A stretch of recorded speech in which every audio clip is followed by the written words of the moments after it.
16 श्राद्ध के 16 दिन पूरे हो। श्राद्ध पूरा हो रहा है, अमावस्या का दिन है, शाम का समय। जो जैसे अशोकनगर है, गुना है, शिवपुरी है, सीहोर है, भोपाल है, या आसपास के जितने गांव हैं, शहर हैं, इनके पास में जो नदी होती है, जो तालाब होता है, जो कुआं होता है, जो बावड़ी होती है, सारे पितर एकम से लेकर अमावस्या तक जितने भी पितर होते हैं, चाहे जिसके घर के हों, प्रत्येक घर के पितर नदी, तालाब, बावड़ी, कुएं के पास इकट्ठे होते हैं। क्योंकि पितर 16 दिन भोजन ग्रहण करने के बाद अमावस्या के दिन पानी पीने के लिए गांव की बावड़ी, तालाब, कुआं, नदी पर जाते हैं और वहां पानी का आचमन कर कर हाथ में जल लेते हैं। आर्यमा स्वामी कहते हैं कि जिसने आपको भोजन कराया है, जिसने आपको आमंत्रित करा है, जिसने आपको बुलाकर सम्मान दिया है, आप अपने पुण्य उनके खाते में दीजिए।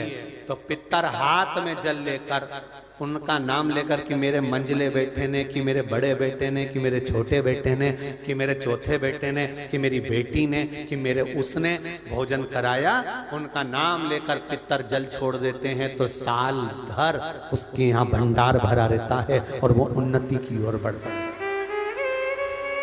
इसलिए सनातन हिंदू धर्म में नियम है कि 16 श्राद्ध के 16 दिन पूरे हो और अमावस्या का दिन हो। आपने ब्राह्मण को भोजन कराया ना कराया, आपने पिंडदान करा ना करा, आपने तर्पण करा कि न करा, आपने किसी को एक अंश भी किसी को दिया कि नहीं दिया, आपने गाय को रोटी दी कि नहीं दी, आपने कौवे को कागल दिया कि नहीं दिया, आपने स्वान को भोजन दिया कि नहीं दिया। पर एक काम जरूर करो कि अमावस्या के दिन शाम के समय तुम्हारे नगर में, मोहल्ले में, गांव में, खेड़े में जो नदी हो या तालाब हो या बावड़ी हो या कुआं हो, कोई भी एक जगह पर जाकर एक घी का दीप अवश्य लगाना चाहिए अपने पूर्वजों के नाम से। तो पूर्वजों को वो जो दिया की रोशनी होती है ना, वो दिए की रोशनी को पाकर पितर पूरी रात्रि भर भ्रमण, इसलिए कहते हैं ना दूसरे दिन देवी जी बैठने वाली रहती है, इसलिए कहते हैं अमावस्या की रात्रि बड़ी भारी होती है। क्यों कहते हैं? क्योंकि पितर सब इस मृत्यु लोक से चंद्रलोक होते हुए पितृलोक जाते हैं। तो जो दिया जलाता है उसके पूर्वजों को प्रकाश, रोशनी और राह मिलती है। तो उसकी जिंदगी में कितनी भी उलझन चल रही होती है, कितना भी काम अटक रहा होता है, कोर्ट में केस भी चल रहा होता है, या कितनी बड़ी भी बीमारी हो रही होती है, अगर वो अमावस्या के दिन शाम के समय दिया लगा देता है नदी के घाट पर या तालाब या बावड़ी या कुएं के घाट पर, तो उसकी जिंदगी में जितनी अटकलें आती हैं वो सारी समाप्त हो जाती हैं और रास्ता मिल जाता है। इसलिए अमावस्या के दिन का महत्व है। लगाइए आप श्राद्ध पक्ष की अमावस्या के दिन शाम के समय दिया नदी, तालाब, बावड़ी या कुआं कहीं भी एक जगह पर जाकर अपने पूर्वजों का स्मरण कर कर सिर पे माताओं से निवेदन है पल्लू रखकर, जिससे पूर्वजों का आशीर्वाद बना रहे। और पुरुष वर्ग अगर साथ में जा रहे हों तो धोख लगाकर प्रणाम कर कर, झोली पसार कर प्रणाम करना कि मेरे पितर, जब दिया लगाओ तो झोली पसार कर प्रणाम करो, मेरे पितर मेरे घर में खूब भंडार भर कर जाना, ऐसी कृपा करना और उनको कहकर जाइए। श्राद्ध पक्ष में पितरों को छोड़ा जाता है, भोजन मिला तो ठीक है, नहीं मिला पितर चले जाते हैं। चंद्रलोक से पितृलोक के बीच में एक पितृलोक का सीढ़ी पड़ती है, जीना, सड़ा सीढ़ी, जिस पे पितर चढ़ के पितृलोक जाता है। उस सीढ़ी पर कौन रुकता है? उस सीढ़ी पर पितृलोक में जाते समय कौन रुकता है? तर्पण शिव महापुराण की कथा कर रही है कि पंचमी का श्राद्ध था, पितर आए पर आपके यहां पर उनको भोजन नहीं मिला, वो पंचमी के दिन का श्राद्ध नहीं जीम पाए, चले गए। पितृलोक की सीढ़ी पर जाकर बैठ जाते हैं। अंदर जो पितर जाते हैं वो पितर जब अंदर जाते हैं, जाने के बाद बात करते करते जाते हैं कि हमारे बेटे ने हमको खीर खिलाई, हमको पूड़ी खिलाई, और उनके मुख से जो राल टपकती है, तो जो पितर भूखे रह जाते हैं वो पूरा साल उनकी राल को चाटते हैं और बद्दुआ देते हैं कि हमारे बेटे 5-5, 4-4, 3-3, 2-2 इतने बेटे और हमको भूखा छोड़ दिया। तो वो बद्दुआ देते हैं, जिसके कारण बस पितृदोष होता है। और फिर ब्राह्मण देवता कहते हैं कि ये पितृदोष हो गया। पितृदोष क्यों हुआ? क्योंकि वो भूखे रहे। इसीलिए तो ये तर्पण शिव महापुराण की कथा के बाद जितने लोग कथा सुन रहे हैं, आप भोजन कराएं ना कराएं, पर आपके पूर्वजों के लिए, आपके पितरों के लिए, आपके आहूतों के लिए, आपके वासुकों के लिए, जो अधोगति में मर गए उनके लिए, उनके कि ये जीव की गति हो जाए। जितने सुन रहे हैं, भूल से भी अगर ने भोजन नहीं कराया तो उनको गति प्राप्त हो, कैसे भी उनको मिल जाए। से विनय भी करेंगे, निवेदन भी करेंगे, और आपसे कहेंगे कि 2 चावल का दाना आप अपने पूर्वजों के, पितरों के स्थान का स्मरण कर कर, या परिंदा या मटके का स्मरण कर कर छत पर डाल दे, उसका स्मरण रहे, मिले उसका आपसे भी। ठेला चलाने वाला, ऑटो चलाने वाला, गाड़ी चलाने वाला, कबाड़ा बेचने वाला, भिक्षा मांगने वाला, एक गरीब से गरीब भी व्यक्ति एक घी का दिया अगर अमावस्या के दिन शाम के समय नदी, तालाब या बावड़ी के स्थान पर, घाट पर लगा दे, श्राद्ध पक्ष में, अगली जब श्राद्ध आए तो बताना जरूर पत्र लिखकर कि पितरों ने भंडार भरा कि नहीं भरा, दिया कि नहीं, देते हैं कि नहीं देते, ये जरूर बता। अगली बार जहाँ कथा रहे तो आ जाना आप भी बताने के लिए अशोकनगर वालों की हमने। और जितने सुन रहे हैं भारत की भूमि पर, जितने देश विदेश में बैठकर कथा सुन रहे हैं, सब स्मरण करो और सबको सूचना दो कि श्राद्ध पक्ष की अमावस्या को शाम के समय पर दिया लगाने का फल क्या होता है। इस क्लिप को काट कर जनमानस तक भेजिए कि उसका लाभ क्या है, उसका फल क्या है, प्राप्त हो। किसी को मार्ग बता देने पर भी फल की प्राप्ति होती है भाई। घर में यदि क्लेश उत्पन्न हो जाता है, आपका धन, आपकी प्रॉपर्टी, आपकी जमीन, आपका प्लाट, आपका दुकान, आपका पैसा, यदि किसी ने कब्जा कर लिया और छोड़ नहीं रहा, प्रत्येक अमावस्या के दिन पीपल के वृक्ष के नीचे जाकर 2 दीप लगाइए घी के। दोनों दीप के सामने एक हल्दी का चावल, एक कुंकू का चावल का दाना रख दीजिए और स्वधा स्वधा स्वधा स्वधा 3 बार कह दो और स्मरण करो, हे हमारे कुलदेव, पितृदेव, शिवदेव, महादेव, कृपा कर कर मेरा जो जमीन है, मेरा जो धन है, मेरी जो प्रॉपर्टी है, मेरा पैसा लोगों ने हथिया लिया, देते नहीं। अपना गोत्र बोलकर स्मरण कर कर बाबा मेरा धन मुझे वापिस ला कर दो। एक अमावस्या पर करो, फिर अगली अमावस्या करो, ऐसे 2-4 अमावस्या करोगे। जिसने ले रखा है वो खुद सोचेगा कि मुझे क्या हुआ, कि मुझे देना है, उसका पैसा चुकाना है, धन रखेगा नहीं। अगर किसी व्यक्ति के जीवन में खो गया, कर्जे में डूब गया, कर्जा बहुत हो गया, पैसा चले गया, गाड़ी चली गई, मकान चले गया, सब गिरवे रखा गया, सब कुछ समाप्त हो गया, उसको प्रत्येक प्रदोष को, प्रत्येक अमावस्या को घी का दीप किसी भी पेड़ के नीचे, ये 5 वृक्ष बताए हैं पितृभाव के, उन 5 वृक्ष में से कहीं पर भी बड़, पीपल, आंवला, शमी, बेलपत्र आदि 5 वृक्ष में से किसी भी वृक्ष के नीचे प्रज्वलित करे और कामना करे, उसका कर्जा चूकता ही है। कितने भाग्यशाली। खूब भजन करो, खूब स्मरण करो।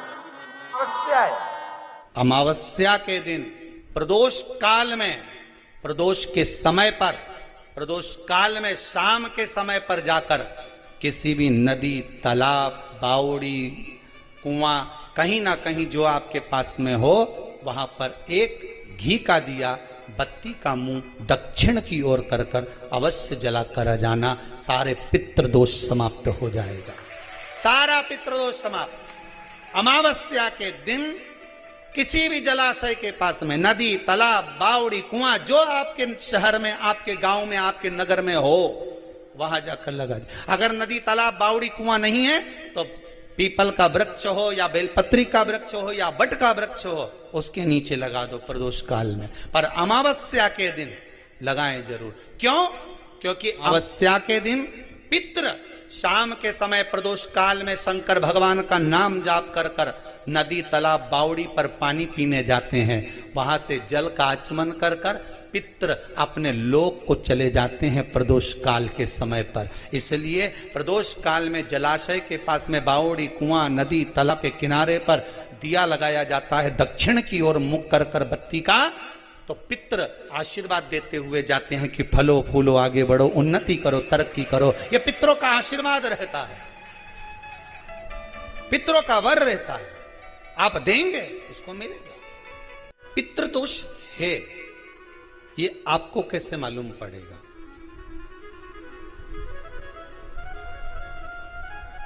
पितृ भूखे हैं, इसका तो वर्णन हमने पहले कर दिया कि रात्रि को जब आप सोने के बाद में 1-1.5 घंटे बाद अगर आपकी नींद खुल जाए, 1 घंटा 1.5 घंटा आप सो लिए, उसके बाद जो नींद खुली तो 1-1.5 घंटे तक अगर आपको नींद नहीं आ रही है, रात्रि को सोने के बाद में 1 घंटे बाद जब उठे तो आपको प्यास लग गई,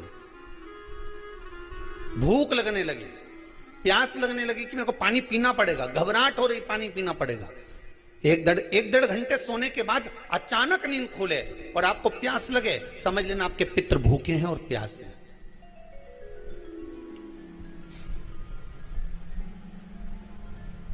वो भूखे और प्यासे हैं, उनको जल की जरूरत है।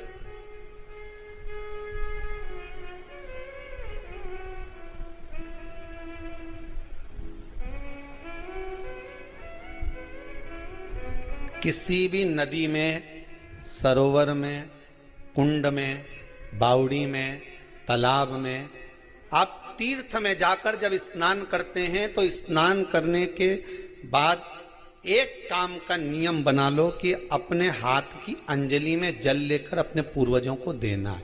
प्यासे रहते हैं, भाग मांगते हैं।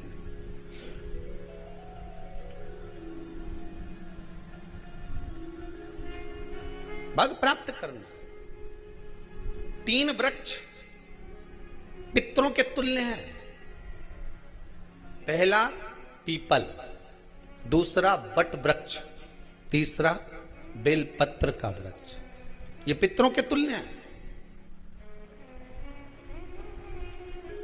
अगर आपको रात्रि में नींद नहीं आ रही है, ऐसा लगता है कि रात्रि को 1 घंटा 1.5 घंटा सोने के बाद कुछ गलत गलत विचार आने लगते हैं, नींद सुबह 3 बजे तक, 4 बजे तक नहीं आती, 4 बजे के बाद फिर नींद आती है, तो एक प्रैक्टिकल जरूर कर कर देखना। एक प्रैक्टिकल करने में क्या जाता है? प्रयास करने में क्या कुछ जाता है क्या? प्रैक्टिकल कर कर देखना कि कहीं सीवर वाला महाराज झूठ तो नहीं बोल रहा। तो प्रैक्टिकल करने में कुछ नहीं जाए।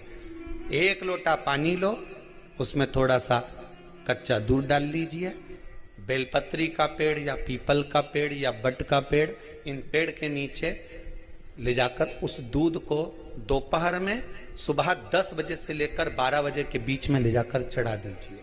रात्रि को फिर ना आपको प्यास लगेगी, ना भूख लगेगी, नींद एक बार लगी तो सुबह ही खुलेगी। प्रैक्टिकल करने में क्या जाता है?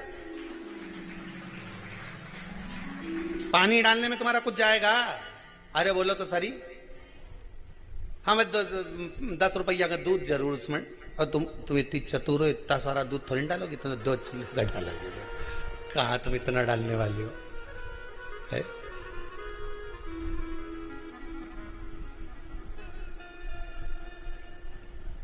प्रैक्टिकल करने में क्या जाता है?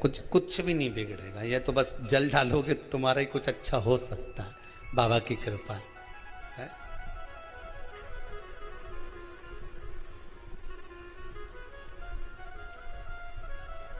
3 वृक्ष पितरों के तुल्य हैं। पहला, जम के बोलिए, पीपल, दूसरा बट वृक्ष, तीसरा बेलपत्री का वृक्ष। 3 पीपल के वृक्ष में 52,000 ब्राह्मण एक साथ निवास करते हैं, इसलिए पितृतुल्य है। बट वृक्ष ब्रह्मा जी के मस्तक से बना, इसलिए पितृतुल्य है। और बेलपत्री का वृक्ष माता पार्वती जी के अश्रु से बना। जब आंसू गिरे थे माता जगत जननी जगदम्बा पार्वती के, उस समय पर पितृलोक में हलचल उत्पन्न हो गई थी। हमारी नातिन की आंख में आंसू कैसे आ गए? मैनावती की पुत्री है।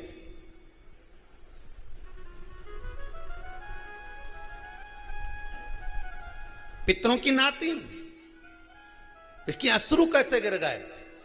पार्वती जी ने कहा, ये आंसू नहीं, मेरा पुण्य भाग प्रकट करती हूं बेलपत्री के रूप में। तो पितरों ने वर दिया था कि ये बेलपत्री का वृक्ष हमारा आशीर्वाद है, इसके नीचे अगर कोई दीप लगाता है, शिव को स्पर्श कर चढ़ाता है, उसके पितरों की शांति होगी। हम स्वयं उसको आशीर्वाद देने के लिए पधारेंगे। बेलपत्र का वृक्ष पितृतुल्य।